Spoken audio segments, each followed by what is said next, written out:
اللہ اکبر کبیرہ والحمد للہ کثیرہ وسبحان اللہ بکرۃ واسیلا۔ جی میں حاضر ہوں ابو احمد دعا سیریز کی ایپیسوڈ نمبر 2 کے ساتھ۔ کیا آپ جانتے ہیں کہ وہ کون سی ایسی دعا ہے کہ جس کے پڑھنے والے کے لیے آسمان کے سارے دروازے کھول دیے جاتے ہیں؟ نہیں معلوم؟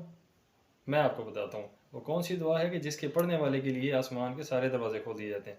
پہلے ہم یہ روایت سنتے ہیں۔ نبی علیہ السلام نماز پڑھا رہے تھے، ایک صحابی پیچھے کھڑے تھے اور انہوں نے یہ الفاظ پڑھے، اللہ اکبر کبیرہ والحمد للہ کثیرہ وسبحان اللہ بکرۃ واسیلا۔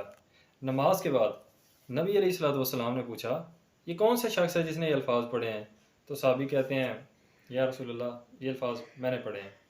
تو اللہ کے محبوب صلی اللہ علیہ وسلم نے ارشاد فرمایا کہ میں حیران ہوں، مفہوم سنا رہا ہوں روایت کا، کہ میں حیران ہوں کہ اللہ نے تیرے لیے آسمان کے سارے دروازے کھول دیے ہیں۔ آپ بھی میرے ساتھ یہ الفاظ پڑھ لیں اور آپ کے لیے بھی اللہ آسمان کے سارے دروازے کھولیں گے انشاءاللہ۔ تو پڑھیے اللہ اکبر کبیرہ والحمد للہ کثیرہ۔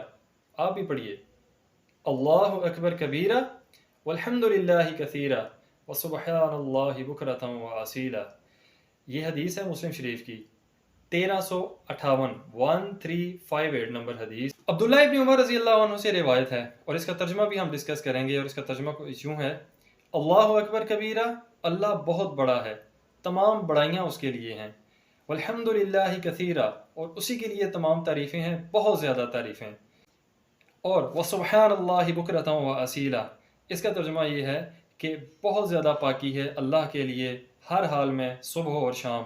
آپ بھی نماز میں اس کو اپنا حصہ بنائیے اور اس کے علاوہ بھی اس کو اپنی زندگی کا حصہ بنائیے، انشاءاللہ آپ کو بھی اس کے بہت زیادہ فوائد ملیں گے۔ عبداللہ ابن عمر رضی اللہ عنہ کہتے ہیں کہ جب سے میں نے نبی پاک صلی اللہ علیہ وسلم سے یہ الفاظ سنے ہیں تو اس کے بعد میں نے ساری زندگی ان الفاظ کو کبھی نہیں چھوڑا۔ آپ کا بہت شکریہ۔ السلام علیکم ورحمۃ اللہ وبرکاتہ۔